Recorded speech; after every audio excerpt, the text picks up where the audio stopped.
For most of my adult life, I had one answer to one question. The question was, how are you?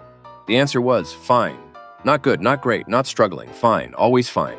It didn't matter what was actually happening. It didn't matter that my marriage was falling apart. It didn't matter that I hadn't slept properly in 4 months.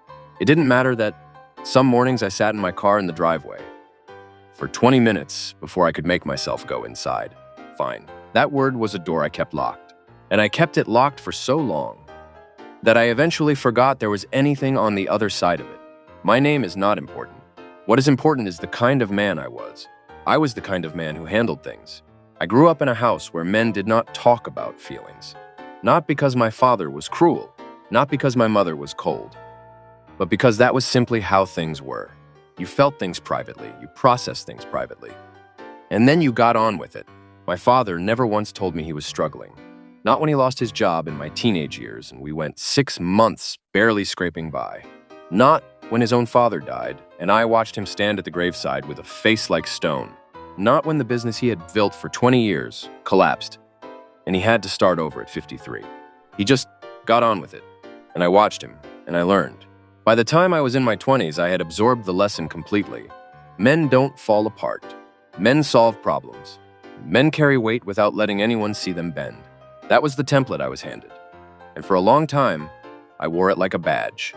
I built a good life, I want to say that. Because this is not a story about failure. By every visible measure, I had it together. Good career. Worked my way up from nothing over 15 years to a position that people respected. I bought a house. Married a woman I genuinely loved. We had 2 sons. I coached their football team on Saturday mornings. I showed up to every parent's evening. I paid every bill on time. From the outside, I was doing everything right, and the people around me reflected that back.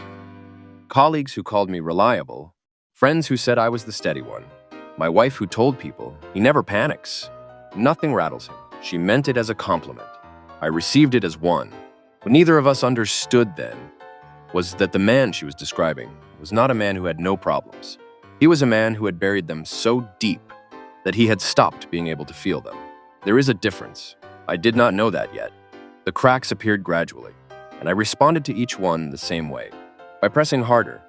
The first crack was sleep. I stopped sleeping properly in my late 30s.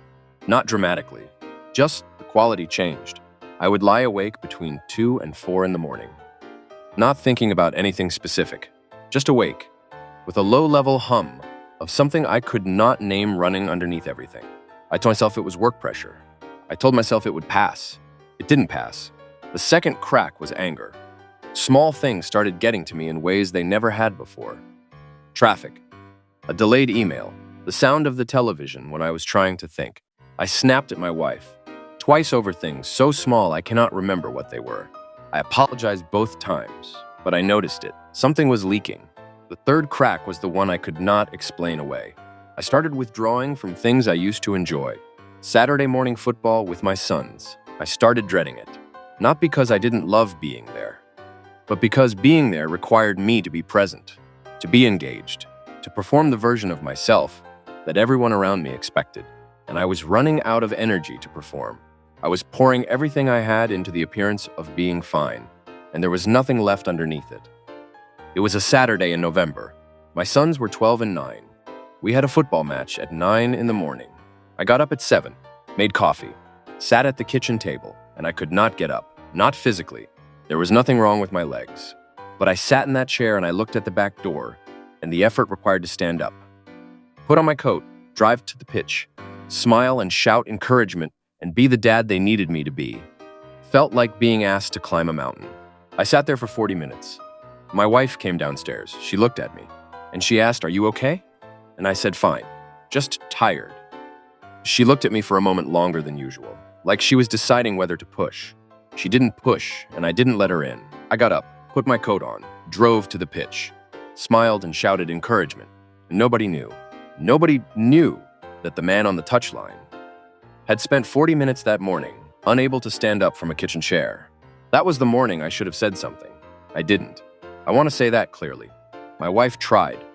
She tried more times than I gave her credit for.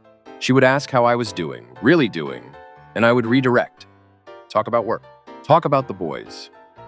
Talk about anything that moved the conversation away from me. She once sat across from me at the kitchen table and said, "I feel like I don't know what's happening with you anymore." And I said, "Nothing's happening. Everything's fine." And I changed the subject. She stopped asking after a while. Not because she stopped caring, but because she had learned that the door was locked. And what I understand now, what took me years to understand, is that every time I deflected, every time I said fine when I meant anything but fine, I was not protecting her. I was not being strong for my family. I was making a choice to be alone inside my own life. A choice I told myself was selfless.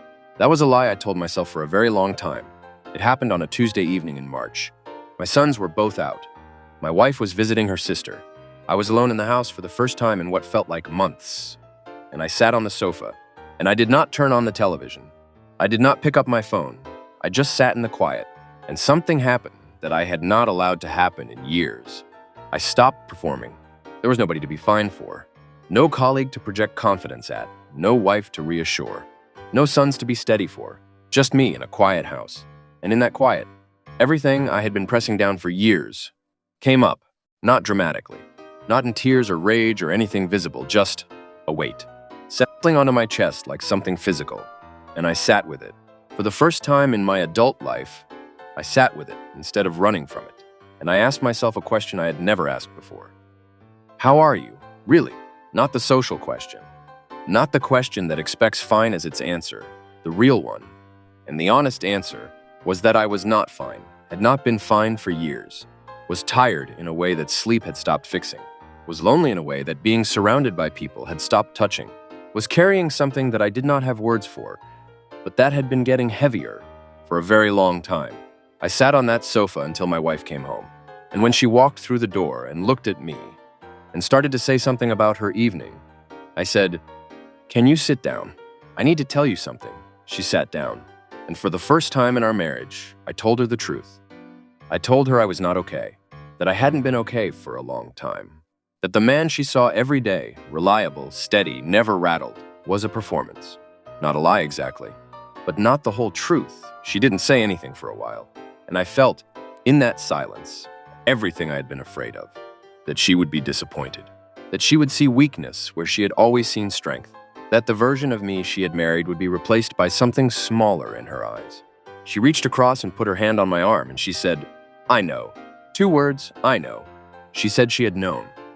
Something was wrong for years. She said she had been waiting, not impatiently, just waiting for me to be ready to let her in.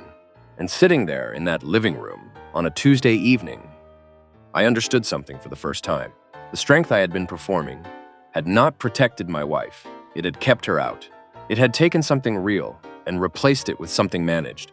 And she had been living with the managed version of me, waiting for the real one to come back, for longer than I knew. I started seeing a therapist 6 weeks after that Tuesday evening. I want to say that without softening it, because I know the men listening to this. I know what that sentence sounds like to them. I know the voice in their head right now that says, "That is not something I would do."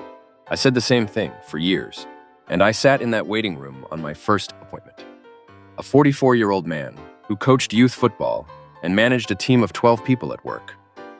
And I felt completely out of place, and I went back anyway, because the alternative was Tuesday evening on the sofa for the rest of my life. The therapist did not fix me. That is not what therapy does.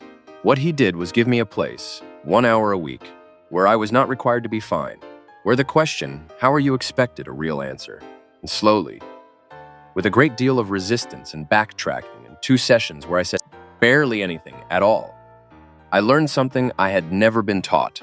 That naming what you carry is the first step to putting it down. That asking for help is not the opposite of strength. It is the most honest form of it. My father was wrong, not cruel, not malicious, just wrong. And the lesson he passed to me, however well-intentioned, cost me years. I chose not to pass it to my sons. If you are a man listening to this, and you recognize something in this story, I am not going to tell you what to do. You already know what to do. You have known for a while. You are just waiting for permission, or waiting for it to get bad enough, or waiting for the right moment. There is no right moment. There is only the moment you decide that being fine is no longer enough, that the people who love you deserve the real version, not the managed one, not the steady one, not the one who never rattles, the real one, the one that is tired, The one that is uncertain sometimes. The one that sat in a car in a driveway for 20 minutes, or on a sofa in a quiet house, and finally admitted that something needed to change. That man, the one underneath the performance, is not weak. He has been carrying more than anyone should carry alone, for longer than anyone knows, and he deserves to put some of it down. If this story reached something in you, share it with a man in your life who always says he is fine. Not as a message, just let him watch it. Sometimes the most important thing is simply knowing someone else has been there. Subscribe to The Untold Cost. New stories every week. I will see you in the next one.